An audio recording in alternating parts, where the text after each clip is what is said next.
back into Locked On Bama. Luke Robinson, that's me. Jimmy Stein, that's him. Jimmy, how are you today? I am doing awesome. And, it's less than a week to signing day. Used to be Christmas. Now it's a little more like Arbor Day. Yeah, I mean, it really is sort of something that we don't even stop getting mail for this holiday anymore. The banks are open. Yeah, all you kids, I'm afraid you have to go to school. All the adults, you have to go to work. It's pretty crappy holiday now. But yeah, it literally, I remember, I could talk so many memories of it, but just literally getting out of bed early that day to jump in front of the computer or get in the car and go to wherever I was going to do signing day with buddies or up in Tuscaloosa. And guy used to be just such a big thing. And now it's nothing. This is yet another thing that the NCAA has ruined for all of us. It really is. And, they've got to get their act together because I'm like you. It was a holiday to me. I said it on the podcast before that, you know, December is chock full of junk already. I mean, we got the SEC title game, we got the college football playoffs, you got Christmas, you got family coming over you don't like, you got all that, and you got credit card bills. February kind of sucks. So National Signing Day sort of helped February, help us get through February is what I'm saying. Jimmy, if you haven't noticed, everybody, go Go ahead. ahead. No, well, I was just saying it's always been the big football event. In January, we have the national championship game, you have NFL playoffs, the Super Bowl, and then in February, you had National Signing Day, and then March is the start of spring practice. So like every month, basically until the summer, there's some sort of big football event, and signing day has now just been ruined. Um, How they ruined Happy Days when Fonzie jumped over those sharks in his jet skis. I think it was just one shark, I think it but was one shark. It was just one shark. And how do they get a shark? How do they get the shark to stay inside the ropes? They have like ropes or a net you could just easily get over. How do they keep the shark in just one area? Because that was in an ocean, right? It was in an ocean. It wasn't a swimming pool. It wasn't at SeaWorld. It was the open ocean. And even as an 8-year-old watching that, I'm like, how do they get the shark to stay in there? if the movie Deep Blue Sea taught me anything, is that you can train sharks by increasing their brain power. Oh, I mean, you learn a little something from every movie you watch, Jimmy. If you haven't noticed, we are trying to do this via YouTube video now. I have absolutely no idea if this is going to work, but we're just going to try it and see. Jimmy and I may have to recut this whole podcast, and if we do, you won't know I'm even talking about this, so it doesn't matter. But I'm going to try and make this happen. Jimmy, to wrap up this first nonsensical segment, Kamara Wheaton, it doesn't look like he's going to be with the team any longer. This is a guy you and I were very high on. It's always been kind of debatable and questionable whether he was actually on a scholarship. Um, he was at the university. I think he was on scholarship, but nobody really knows. He had a very bizarre recruitment, and then he had a very bizarre tenure at the university, and now that bizarre tenure is over, and his bizarre life continues. yeah, boy, somebody pointed out the other day, completely different situation. But, Alvin Kamara came to Alabama and was there a year and never played and, never carried the ball at Alabama. And things worked out pretty well for him. And I think Kamara Wheaton has that sort of NFL upside. Look, he's not going to play for Alabama, and that's fine. And no one should ever, in my mind, I know I'm not. No one wants Alabama to win more than I do. I'm not upset as an Alabama fan. Either, and it doesn't really matter what the real story is. Either the kid doesn't want to be here at Alabama, or Alabama staff doesn't want him as part of the football team. One of those things, or he's not following the rules, or he did follow all the rules and he would just rather follow the rules somewhere else. We don't know that. but the point is he's not going to be here, and that's fine. Jahmyr Gibbs is an outstanding back. I'm really excited for those of you who haven't seen Gibbs. What a player, and he's going to be such a great fit. And Jace McClellan's a good player, and Wardell Williams is good. Trey Sanders will be 1 year better removed from his accident, and of course, two highly recruited freshmen coming in, and Jamarian Miller and Emmanuel Henderson. So Alabama's running back room is fine with or without Kamar Wheaton, and I'm just excited about the running back situation next year. It doesn't affect me in the least that Kamar won't be a part of things. If the kid, hopefully the kid will be better off at his next stop, wherever that is. Yeah, I think it probably is for the best. Look, there was bound to be some running backs leaving. You just went over the cornucopia of talent we have there coming in and already there and coming off injury, whatever. So yeah, it was bound to have some attrition. That's the nature of the beast now, and that's going to be the way it is. Jimmy, let me tell everybody about Get Upside. Look, I'm going to pull it up on my phone right now. All right, I'm pulling it up. If you I don't know if you can see that. Ooh-wee, I don't know, and you definitely can't see it if you're only listening to this podcast. But for some reason, it's not coming up. So that no, here it is. Look, there it is. I got the app right there. It's fantastic. Get Upside. Use promo code SCORE when you go to Get Upside anywhere that you get your apps, Google Play, App Store, whatever. So you go to Get Upside, and then when you check in at whatever gas station you're going to fill up, then you get cash back on your gas. So if you get 10 gallons, you may get 3 cents a gallon, you may get 10 cents a gallon, you may get 15 cents a gallon. It just depends on the store. But if you use promo code SCORE, you'll get an extra 25 cents per gallon on your first fill up. So you want to trick that out at Get Upside. I'm telling you, it's just free money. That's all it is. So why not download it? Why not try it? It doesn't hurt any, and it just sort of adds up. I've got like 30 something dollars. I hadn't even had the thing a couple of months. Just about filling up because I travel a lot. So it's worked out great for me. That's not, you're not getting rich, but it's just a little extra money. And I got 4 kids. I need the money. So Get Upside, go to Get Upside, check them out, use promo code SCORE. Also want to tell you about Built Bar. I wish I had a Built Bar to show you on camera, but I don't because I eat them all so quickly. Built Bar, they're delicious, nutritious, scrumptious. Built Bars, they're fantastic. Go check them out at built.com, BUILT.com. Use promo code LOCKED15. You'll get 15% off that first order. You will love these things. They're covered in chocolate, or like if you get the key lime pie flavor, it's covered in some kind of key limey thing that's really good. It's an icing. It's awesome. It's like a candy bar that's good for you, good for a keto or a keto diet. As Jimmy will tell you, a keto diet is when your murderous friend allows you to sleep on his couch while you lose weight. So go to built.com, BUILT.com. Check them out. Promo code LOCKED15 for these delicious, nutritious, scrumptious Built Bars. All right. We won't spend a ton of time on basketball because I think we've vented enough over the last couple of podcasts about basketball. I hope these lights aren't blinding the hell out of everybody. Let me do that. But Alabama is going to have a whiteout for Baylor. I don't know how I feel about that. Gimmicks are for other schools, not typically, but for this particular sport and given our status, I'm okay with it, except the edge was taken off any kind of promotional gimmick when we lose to Georgia, right? Yeah.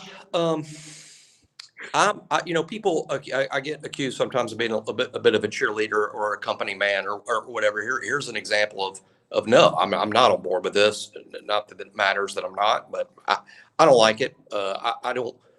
I like the fact that Alabama was sort of a holdout from the whiteout, blackout, crimson outs, red out. What we're going to do. I don't like it. I think it should just be enough to come enjoy Alabama sports and the tradition and support our kids. And now I don't hate it. I'm not boycotting it. It's not. I'm not a fan of it. Now I say that, and if I was going Saturday, I'm not going this Saturday. But I'm going to go next Saturday to Kentucky. But if I was going, would I wear white? Yeah, because I mean, I'm not going to be the guy that screws it up, for the other 15,000. But I'm not. I preferred when Alabama was sort of a holdout to those sort of things, and that was just something that other schools did. So no, I'm not a fan of the decision at all. But if I was going, yes, I would wear white. And if this is what Alabama wants to happen, and they show the crowd on TV Saturday, I guess I hope they're all in white, jumping around. Most importantly, I would like Alabama to win, and I will use our first video podcast, or what we think is our first video podcast, to say I think Alabama is going to beat Baylor on Saturday. I really do. I see why people call you a homer. Uh, Baylor's really good. I mean, now that doesn't mean we can't beat them. And I do like the message I heard on Feinbaum yesterday from Nate Oates, where he said apparently he went in the locker room after the game against Georgia and said, guys, I don't know what to say anymore. Y'all figure it out. I think that was a smart move because apparently they did have a big vent session. And sometimes something like that can help if you get everybody in a room together and they just let their feelings out. And if it's like, hey, I don't feel like you're pulling your weight. Well, who are you to tell me about pulling when you're not pulling your weight? And they can sort of get all that airing of grievances. It was a Festivus moment in the locker room after the Georgia game, because I don't think Nate Oates even went and talked to the radio team afterwards like he normally does. So, I mean, obviously he's taking it kind of hard, and he should be, because frankly, even though I am team Nate Oates, love Nate Oates, want Nate Oates to be at Alabama for a long time. If you keep losing to teams like Georgia, you don't have to worry about whiteouts. You don't have to worry about buyouts. And so I think that's something just to consider. And anyway, Jimmy, let's go ahead and take another break. When we come back, I want to talk about something I saw on ESPN, the top games for 2022. Okay, somehow or another, I've got to figure out how to put the other advertisements in here. I don't know how to do that. So we'll figure that part out later. But I will do it in the audio side. I might not do it on this side, and I don't know how to do that. So we'll just figure it out. Anyway, or I'll figure it out. Jimmy won't figure it out. That is true. ESPN came out with their top 22 games. No, just top 2022 games, I should say. And how about week one? I thought at first sounded kind of meh, but think about this. I'm just going to throw some games out there. Week one, September 3rd, Notre Dame at Ohio State, Utah at Florida, Georgia, Oregon, and Atlanta, West Virginia at Pittsburgh. The backyard brawl is back on. Cincinnati at Arkansas. And on that same weekend, but it's Sunday's game, is Florida State, LSU, and New Orleans. Okay, I can get behind those. I mean, it's, Alabama plays a dump truck game one, but all those are pretty fun. Yeah, I like that lineup, actually. I mean, obviously, when you're this many months out, I mean, any talk of next season, excited. I like that list of games. And when you say Alabama's got a dump truck game, I think Utah State will be ranked in that game. I think they're going to come into the season 22-23. That doesn't mean that I think the game will be tight or a one-score game or 30-21 in the fourth quarter. I'm just saying that Utah State, to me, is very likely to be ranked. And I'm hoping that they are, because maybe that gets Alabama into a primetime kickoff, which would be nice that time of the year, considering how hot it can be. Oh, God. Tuscaloosa. It doesn't matter. It doesn't matter if it's at night when it's September. It'll still be hot, but it will be slightly less hot. But it's almost worse, because you feel like it's almost worse at night, because you feel like, okay, well, the sun's gone. I mean, it's got to be. No, it's like it sneaks up on you. You know what I mean? Right. No, I do understand, and I think that what's going to happen is, if Utah State is ranked, I think that will be a primetime ESPN game. And while I agree with you that it's a letdown, because when you play at night, it you think, well, it's not, at least it's not 98 degrees. No, with the humidity, it can still feel like 90 degrees. I saw, Mobile has really bad humidity. I saw a minor league player that was playing against the Mobile minor league team. He was asked in an interview, what's the hottest place that you play? And he said, down in Mobile at night. And I'm like, Yeah. that's Tuscaloosa's barely any different than that. So, what, but that being said, back to the schedule of games, I think it's great. Notre Dame, Ohio State, all of those games. Arkansas, Cincinnati is really interesting because Arkansas is going to be preseason top 10 or 15. And Cincinnati's coming off the playoff, but they lost so many dudes. That's almost who would have think of this, but that's literally like a statement game for Arkansas. Oh yeah. Oh yeah. And Cincinnati will be ranked, I'm sure, simply because they made the playoffs, right? Don't you think? Cincinnati will be ranked for sure. I think they'll probably be disappointed where they're ranked. They lost so much off that team. Yeah. I think they're likely to be somewhere around that 15 area, but so is Arkansas. And then, of course, the only game they have for week 2 listed is Alabama, Texas. And I'll just read off what it says. It says, whether in a close contest or asserting its dominance, Alabama will be worth watching, just as it has been ever since Nick Saban took over in 07. The Crimson Tide are returning Heisman Trophy winner Bryce Young, another should-be Heisman candidate and linebacker Will Anderson Jr., and a slew of other future NFL players. The Longhorns enter this game in their second season under Sarkisian and could be starting South Lake, Texas native and Ohio State transfer Quinn Ewers. Ewers aside, Texas presents a compelling matchup with running back Bijan Robinson, arguably the best in the nation, against what will be an improved Alabama defense.